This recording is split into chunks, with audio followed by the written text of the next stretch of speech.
et sœurs, mes chers amis internautes, bonjour et bienvenue à l'église protestante évangélique Philadelphie. Ici votre bien-aimé, pasteur Célestin Zouga.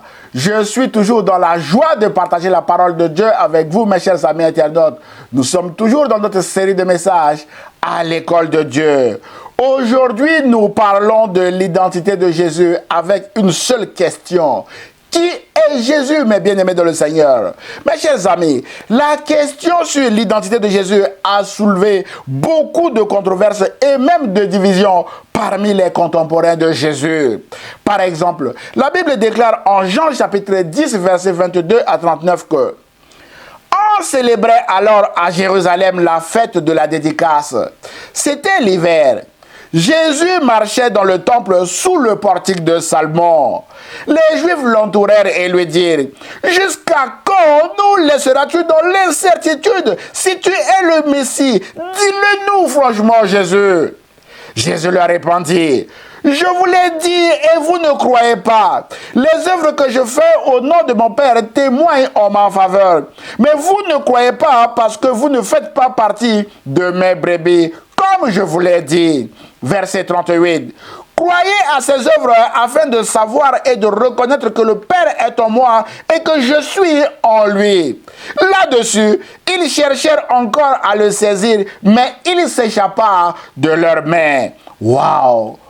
Voilà des gens qui étaient venus demander à Jésus d'être franc avec eux sur son identité. Jésus a décliné son identité qu'il était le Messie en leur parlant de ses œuvres.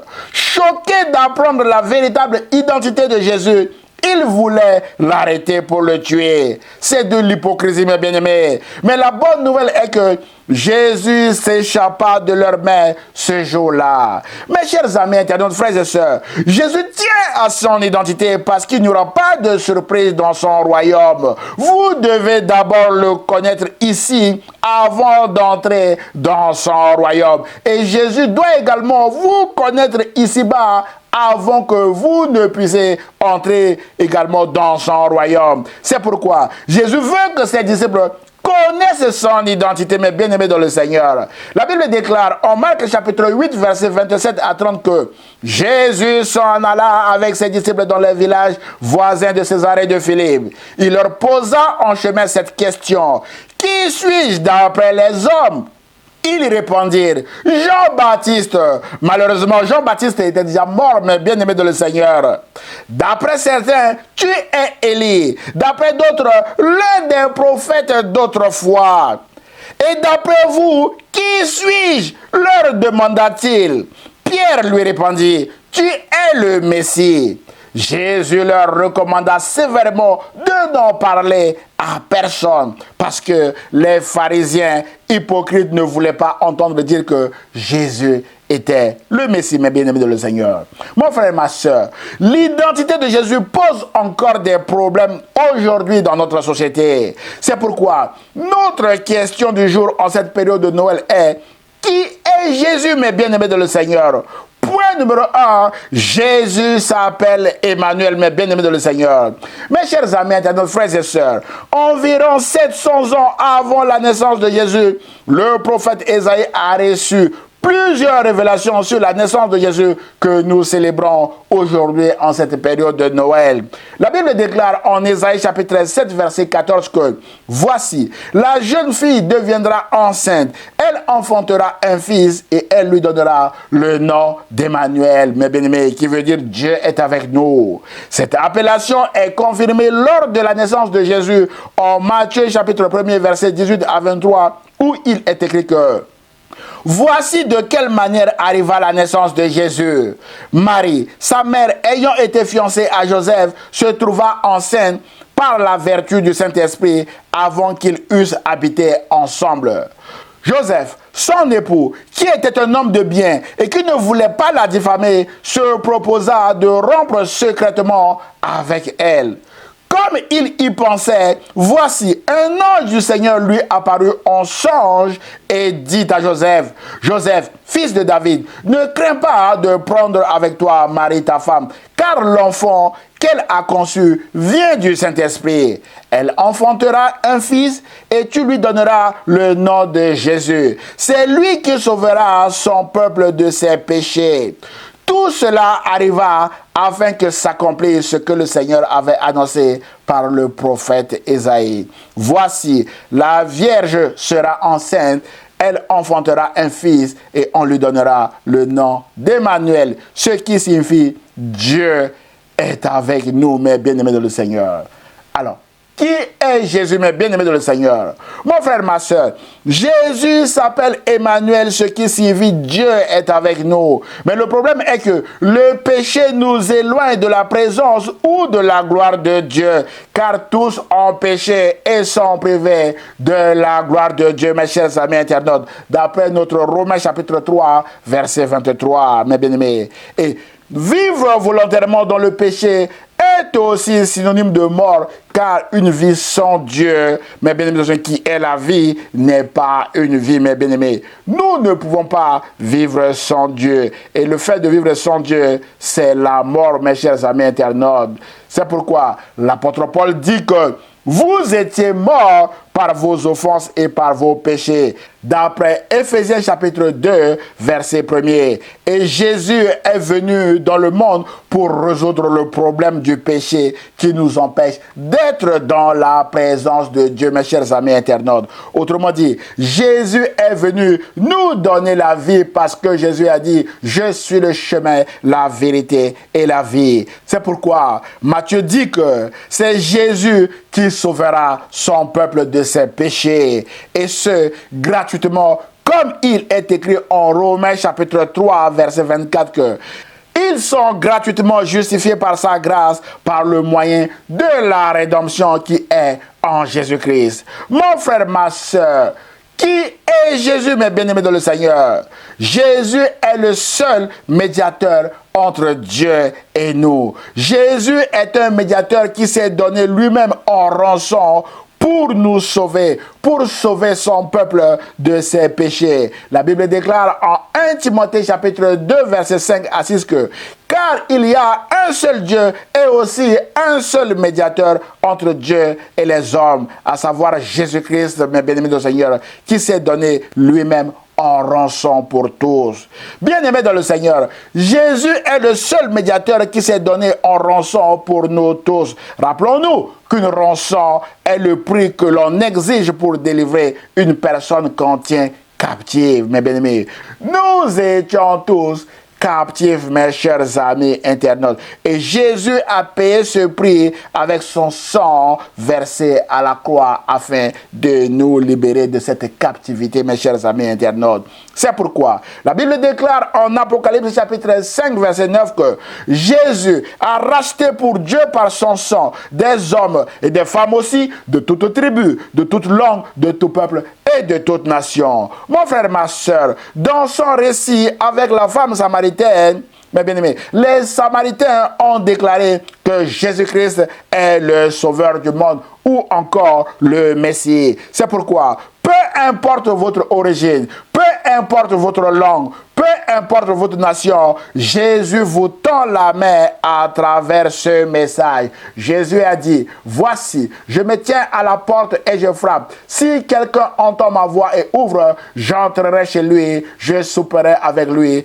et lui avec moi. Mon frère, ma soeur, Jésus veut souper avec vous aujourd'hui. C'est pourquoi il frappe à la porte de votre cœur. C'est à vous d'ouvrir votre cœur afin de recevoir Jésus-Christ. L'apôtre Jean a dit que à tous ceux qui l'ont reçu, à ceux qui croient en son nom, elle, c'est-à-dire la parole ou la lumière où Jésus a donné le pouvoir de devenir enfant de Dieu. D'après Jean chapitre 1er verset 12. Et si vous devenez enfant de Dieu aujourd'hui, Alors, Emmanuel est avec vous, Dieu est avec vous et les ténèbres ne régneront plus dans votre vie parce que Jésus est la lumière du monde. C'est pourquoi ce message vous encourage, mon frère, ma soeur, à accepter Jésus-Christ comme votre Seigneur et Sauveur. C'est alors que la lumière de la vie luira dans votre vie parce que Dieu est avec vous. Emmanuel est avec vous, mes chers amis internautes. D'où notre deuxième point. Qui est Jésus? Et nous répondons, Jésus est la lumière du monde, mes chers amis internautes. Mon frère, ma soeur, toujours dans ses révélations sur la naissance de Jésus, le prophète Ésaïe déclare en Ésaïe chapitre 8, verset 23 que « Mais les ténèbres ne régneront pas toujours sur la terre où il y a maintenant des angoisses. Si les temps passés ont couvert d'opprobre ou de honte le pays de Zabulon et le pays de Nephtali, les temps à venir couvriront de gloire la contrée voisine de la mer, au-delà du Jourdain, le territoire des gentils ou des païens. Cette gloire est Jésus-Christ, mes chers amis internautes. Et en Ésaïe chapitre 9, verset 1er, il est écrit que le peuple qui marchait dans les ténèbres voit une grande lumière. Sur ceux qui habitaient le pays de l'ombre de la mort, une lumière resplendit. Et cette lumière est Jésus-Christ d'après Matthieu chapitre 4, verset 16. Mon frère, ma soeur, les ténèbres ne régneront pas toujours sur la terre parce que Jésus-Christ est la lumière du monde. L'apôtre Jean déclare dans son prologue, en Jean chapitre 1 à partir du verset 1er que au commencement était la parole et la parole était avec Dieu et la parole était Dieu. Elle était au commencement avec Dieu. Toutes ces choses ont été faites par elle et rien de ce qui a été fait n'a été fait sans elle. En elle était la vie, et la vie était la lumière des hommes. Cette lumière était la véritable lumière qui, en venant dans le monde, éclaire tout homme et toute femme aussi. Frères et sœurs, Jésus a confirmé ce prologue en déclarant en Jean chapitre 8, verset 12 que « Je suis la lumière du monde. Celui qui me suit ne marchera pas dans les ténèbres, mais il aura la lumière de la vie. » C'est la lumière de la vie qui vous cherche maintenant à travers ce message. Mon frère, ma sœur, peut-être que vos circonstances actuelles vous donnent l'impression que vous habitez actuellement dans un pays de l'ombre de la mort. Prenez courage. Rappelez-vous toujours que les ténèbres ne rayeront pas toujours sur la terre parce que Jésus-Christ est la lumière du monde. Rappelez-vous également de David qui a déclaré dans son psaume 23 que quand je marche dans l'ombre de la vallée de la mort, je ne crains aucun mal, car son bâton et sa houlette me rassurent. Mon frère, ma soeur, le bâton de Jésus et sa houlette vous rassurent parce que Jésus est également présenté dans le Nouveau Testament comme ce bon berger, mes chers amis internautes. Jésus a dit en Ésaïe chapitre 61, verset 1 à 3 que « L'Esprit du Seigneur, l'Éternel est sur moi, car l'Éternel m'a oint pour porter de bonnes nouvelles aux malheureux. Il m'a envoyé pour guérir ceux qui ont le cœur brisé, pour proclamer aux captifs la liberté et aux prisonniers la délivrance, pour publier une année de grâce de l'Éternel et un jour de vengeance de notre Dieu, pour consoler tous les affligés, pour accorder aux affligés de Sion, pour leur donner un diadème au lieu de la cendre, une huile de joie au lieu de deuil, un vêtement de louange au lieu d'un esprit abattu. Waouh! Mon frère, ma soeur, Jésus-Christ est la lumière du monde et personne n'empêchera la lumière de Jésus de resplendir dans votre vie, là où vous êtes maintenant. Jésus veut guérir votre cœur brisé. Jésus veut vous donner la liberté maintenant. Jésus veut vous délivrer maintenant et vous donner un diadème au lieu de la cendre, une huile de joie en cette période de Noël au lieu du deuil, un vêtement de louange au lieu d'un esprit abattu, mes chers amis internautes. C'est pourquoi ce message vous encourage à continuer de faire confiance à Jésus. C'est alors que vous verrez la gloire de Dieu s'accomplir dans votre vie, mes chers amis internautes, à travers Jésus-Christ, mes chers amis internautes, parce que Jésus-Christ est la lumière du monde, mes chers amis internautes. Et Jésus veut maintenant luire dans votre vie, mes chers amis internautes. Ce message vous encourage, si vous ne connaissez pas encore Jésus, à accepter Jésus-Christ comme votre Seigneur et Sauveur. C'est alors que cette lumière resplendira soudainement au même instant où vous acceptez Jésus-Christ comme votre Seigneur et Sauveur dans votre vie. Et vous témoignerez de la grandeur de Jésus autour de vous, comme quoi Jésus est la lumière du monde, mais bien-aimé de le Seigneur. Qui est Jésus? Point numéro 3, Jésus est le prince de paix. Mon frère, ma soeur, le prophète Ésaïe déclare en Ésaïe chapitre 9, verset 5, « Car un enfant nous est né, un fils nous est donné, et la domination reposera sur son épaule. On l'appellera admirable conseiller, Dieu puissant, Père éternel, prince de la paix. » Et le prophète Michée a également reçu la même révélation en Michée chapitre 5 verset 1er où il est écrit que « Et toi, Bethléem Ephrata, petite entre les milliers de Juda, de toi sortira pour moi celui qui dominera sur Israël et dont l'origine remonte au temps ancien, au jour de l'éternité. » Et au verset 4, il est écrit que c'est lui qui ramènera la paix. Wow! Mon frère, ma soeur, sur la paix, Jésus a dit en Jean chapitre 14, verset 27 à ses disciples qui étaient tristes à l'annonce de son départ vers son Père Céleste que « Je vous laisse la paix, je vous donne ma paix. » On souligne ma paix. La paix appartient à Jésus parce qu'il est le prince de paix, mes bien-aimés. Je ne vous donne pas comme le monde donne, que votre cœur ne se trouble point et ne s'alarme point, mes bien-aimés. Et après sa résurrection, Jésus redit encore à ses disciples que la paix soit avec vous. D'après Jean chapitre 20, verset 21. Mon frère, ma soeur, Jésus est le prince de paix. Peut-être que vous habitez actuellement dans un pays de l'ombre de la mort où les armes crépitent de partout autour de vous. Prenez courage. Que la paix de Jésus soit avec vous, mes bien-aimés de le Seigneur. Et ma prière est que tout votre pays puisse retrouver rapidement la paix et que vous puissiez témoigner de la grandeur de Jésus autour de vous, que Jésus est le prince de paix. Mon frère, ma soeur, peut-être que vous traversez actuellement une circonstance qui vous fait manquer de paix. Que la paix de Jésus soit avec vous. Recevez cette paix maintenant, mes bien-aimés du Seigneur. Sans cette paix, vous ne pouvez pas avancer. Recevez cette paix et que Jésus puisse vous conduire, mes bien-aimés du Seigneur, dans les sentiers de la justice, et ce, à cause de son nom. Laissez Jésus vous conduire dans la paix. Sa parole déclare que c'est dans le calme et la confiance que sera votre force. Alors, recevez maintenant cette paix et continuez de marcher avec Jésus et vous verrez la gloire de Dieu s'accomplir dans votre vie, mon frère, ma soeur. Qui est Jésus, mes bien-aimés de le Seigneur?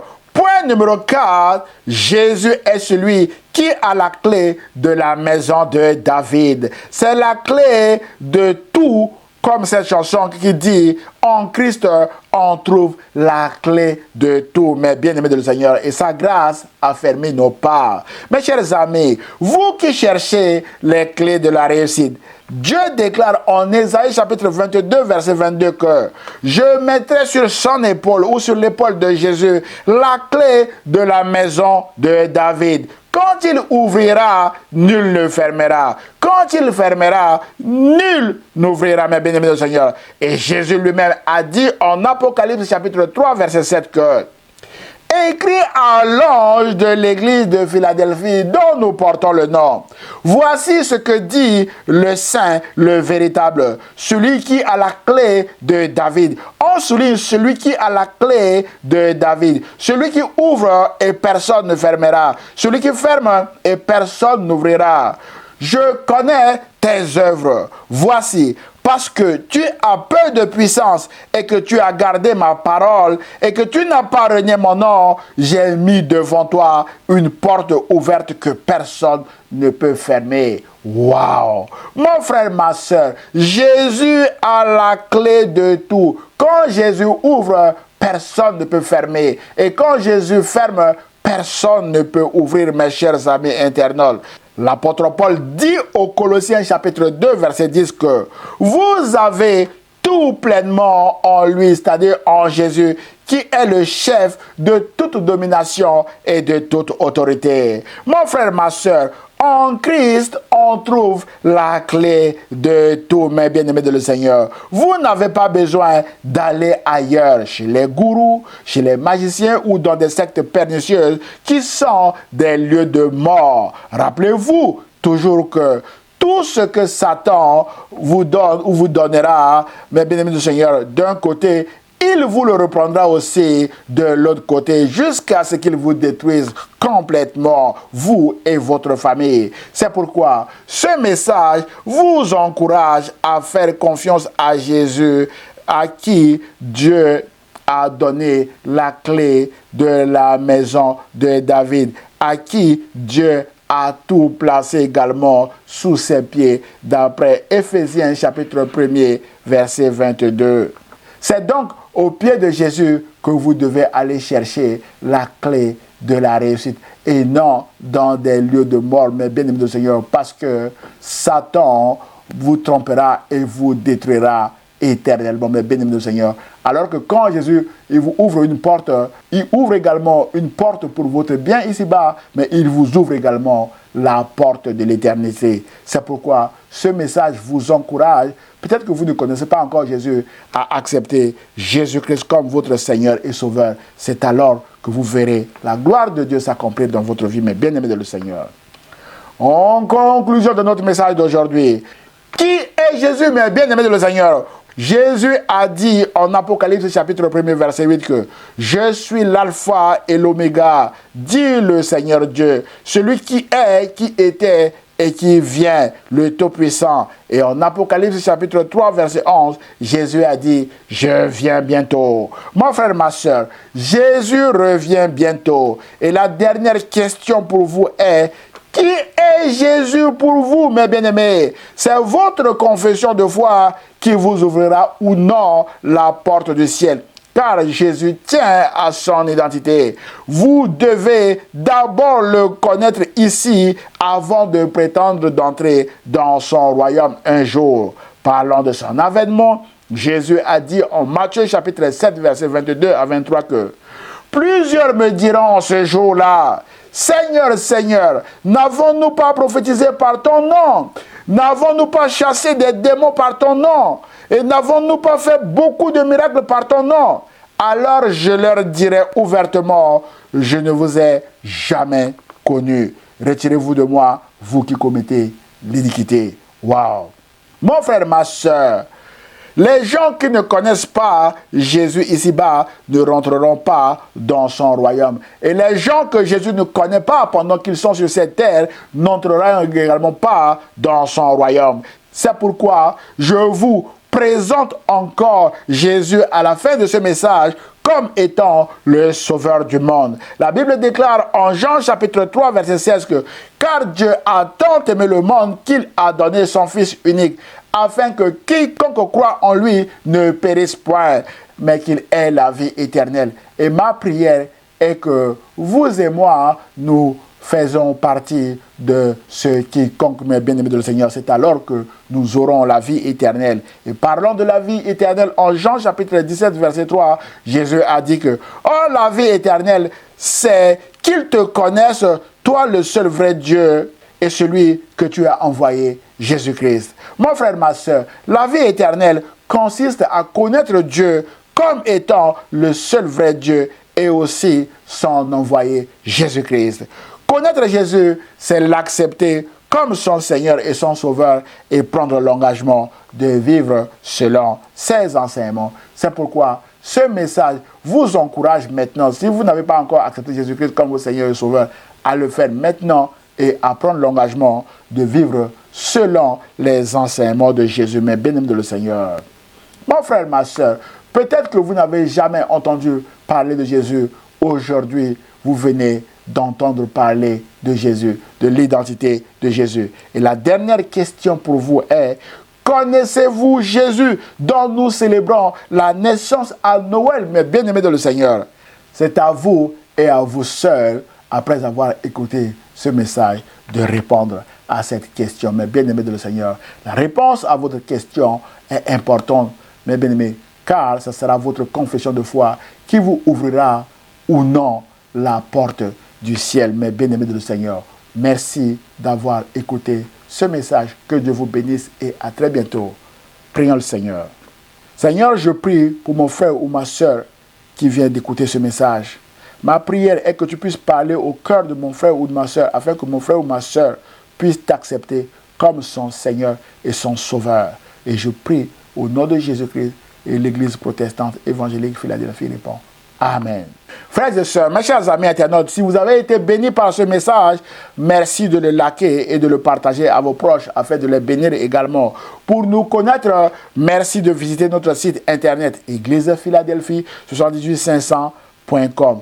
Vous pouvez nous envoyer via ce site vos sujets de prière à églisephiladelphie 78500@gmail.com. Vous avez tous les liens en bas de cette vidéo pour nous soutenir et surtout pour nous contacter. Nous aurons le plaisir de vous répondre et surtout de prier pour vous. N'hésitez pas de vous abonner à notre chaîne YouTube ou à notre page Facebook afin de recevoir des alertes sur nos prochains messages. À dimanche prochain à 10h sur la page Facebook ou sur la chaîne YouTube de l'Église protestante évangélique Philadelphie. Et ce, si Dieu le veut. À très bientôt mes chers amis internautes. Au revoir.